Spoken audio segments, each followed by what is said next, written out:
Oh, video and everything, huh? Oh yeah. Oh. So what do you want? What do you want to know, man? Back in Michigan, once again, 44 years. Just keeps getting better. Here. Let me start this, okay? It's not a speech, there's no pressure or nothing. It's just like normal, sitting out and just talking. I hear you. So basically, first question I want to ask is, what is your very, very first memory of the cottage? My first memory of the cottage. Oh, we used to take a lot of trips up there with Grandma and Grandpa. Trying to think the car that they had. Remember the old Rambler? Then he had the white Chrysler. We used to come up with my mom, me and Dwayne. Dad would be working, and we'd come up for about a week at a time. That was probably some of the first ones up here. We had to be 4, 5, 6 years old. That's probably some of the first ones that I remember. Yeah. Cool. Do you have any a specific memory, like a specific thing that you did on one of those first times you were up here? You're like, wow, this place is pretty cool. Like, you have a moment where you're like, a specific moment. Not when I was that young, really. No, but I mean, every year you come up here, you have a moment. I mean, there's so many of them. We can be here for hours, but God, it's just some of the best times. Some of the summer times, getting the family all together. You come here with your own family, but when you get the whole family together, man, that's some of the best times up here. New Year's is always great. In the summertime, we do the 4th of July's and get some weekends together like that. It's always good to have a crowd up here. Can you tell me about New Year's? What's it like up here? Oh, great. Yeah, we have anywhere from 20 to 30, maybe 40 people.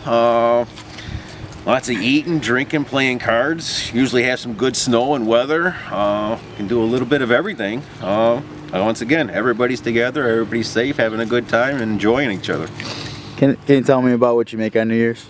What I make on New Year's? We make all kinds of stuff. What specifically? You have a pretty famous thing you make on New Year's. Oh, the biscuits and gravy? Or the potato skins? Or the, what else? What else do we make? We make everything, man. We never go hungry up here. That's always a good thing. There's always a wide variety of whatever you want. What are you thinking of that I make that's in your head right now? It was the potato skins, but everything you said, I was like, yeah. There's always something good, yeah. Enjoy making stuff like that, man, because it always goes. So can you tell me about Woof and Puff hunting? Woof and Puff, oh, them were good days. They got me started on that, and yeah, I was out there with a flashlight and a paper bag for a good hour or two, just trying to figure out if I was ever going to catch one of them damn things. Something great that we've been passing down from year to year, to generation to generation, and still in the family, man. Nobody's actually caught one and stuffed one yet, but we know they're out there. Who do you think could be the first to catch and stuff one? First one to catch and stuff. Did anybody ever claim that they caught one? Or saw one? Oh, a lot of people have claimed they saw one and almost got bit by one, but physically I've not seen one in my hand. I think Bud might be a good candidate to catch one. Bud would be a good guy to go out there and catch one night. You can take Dennis with him too. Maybe Bud will catch it with his lure, his fancy lure. There you go, yeah. Space lure, 5 at one time. That'll be a good Woof and Puff hunt. Okay. Can you? What do you think? What do you think that when Grandma and Grandpa Conley first saw this place? What do you think they're like? What do you think there was in? What was their plan? What did they see? What do you think? Gramp said he always wanted a place where he can get the family together and everybody could enjoy. So I think that's what he had from day one. Find some place close enough to home where he can get away and big enough to keep the whole family together and somewhere to spend their time together. And where does the name Old Bear's Den come from? Good question. I've wondered that myself. They used to call him the Old Bear. Why they called him the Old Bear, I have a couple ideas, but the name I really don't know. Somebody else was asking that earlier and stuff, and they thought it was something with his either racing cars or something. They called him the Bear or Old Bear, or maybe Grandma gave him the name the Old Bear and it just stuck with him. But I honestly couldn't tell you where that came from. Okay, and so there's obviously lots of good times on the water, Oh yeah. but there's also been probably equally as many good times with the snow. Oh yeah. Can you tell me a little about some of the times up here when it was snowing out? Well, I'm glad that I'm still here after a couple of them snowmobile rides, because we had a couple late nighters, but good times. Me and Mark Dressler used to go out and have some good times. Had some bad times too. I remember rolling one at about 70 or 80 and kind of destroyed it and limped it home, but still here to think and talk about it. Used to be nice when the lakes would freeze. We used to get the whole family out there, make our own little skating pond and the rest, you know. Once again, you know, the more we had up here, the more fun we had, better times that we had. Used to have some good, I remember when we were younger, along the fence line up there, we would push all the snow to the side, and we literally built a tunnel from the top of the fence.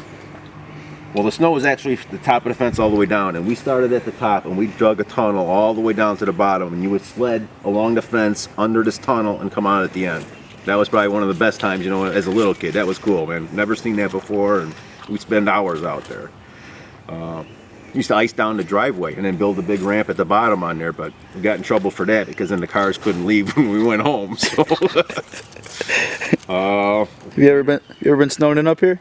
yeah, we were here. I remember once we were here for 2 days. Literally could not drive down the street.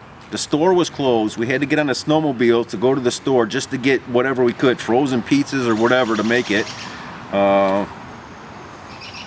Couldn't get out because literally the snow was probably waist high and they didn't plow the streets. You know, once the plows come through, we came in here, but I mean, it was, I think we didn't go home till Tuesday. We were supposed to leave Sunday. What'd you do the whole time? We ate and drank.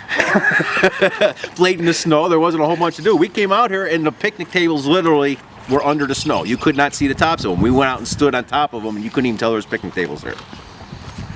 Cool. So I was lucky enough to know Grandpa Conley. Mm-hmm. What would you tell all the kids and everybody that comes up here and enjoys this place that's never actually met the guy, or you know, besides the stories that they've heard, who is he? What would you tell them? So if someone's like, who's the old bear? What would you say? Old bear. Gramp was very wise. Gramp could do anything. Gramp could build anything, and he was always teaching us as growing up as far as how to put forth ourselves to accomplish whatever we set forth. Gramp taught me many things. Love spending time with him.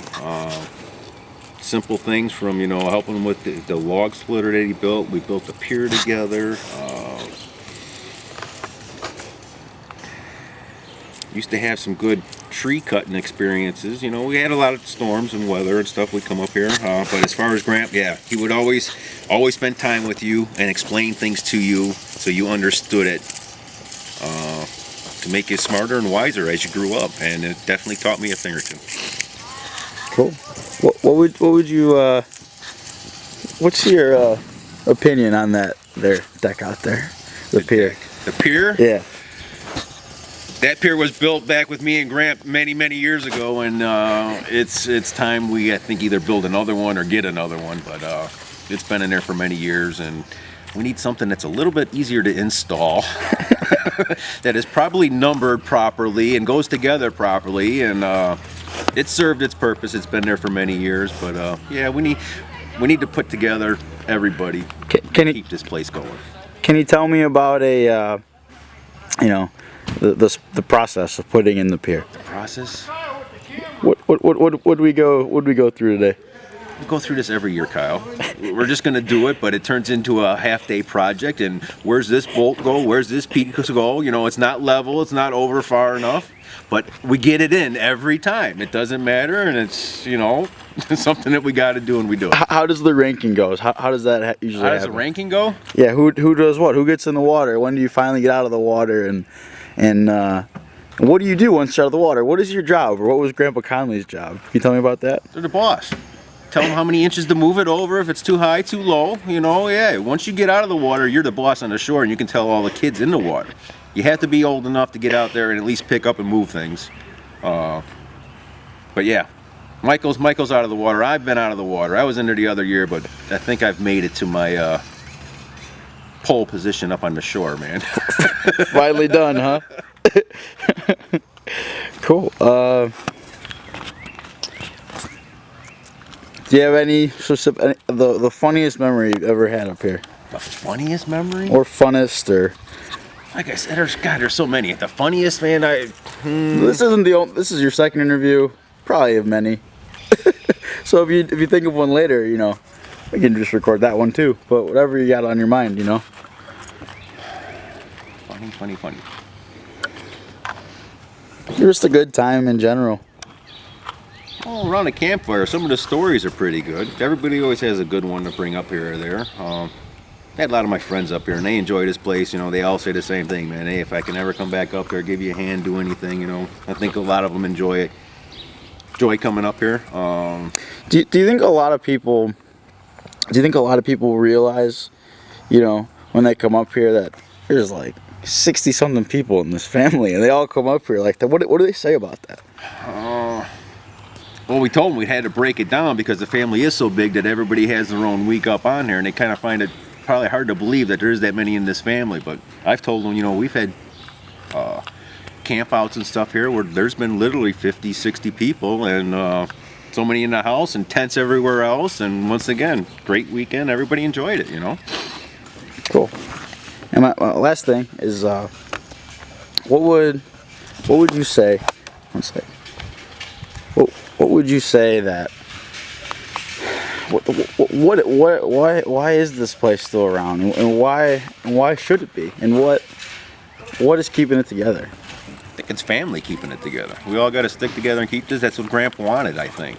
Someplace that we can all go together and have to go to keep everybody together, that we can all enjoy. And I think it's a family that's got to hold it together. You know, we've been doing very well for 40 years. There's not many people that have this. I can't think of anybody that has something like this. And I think it's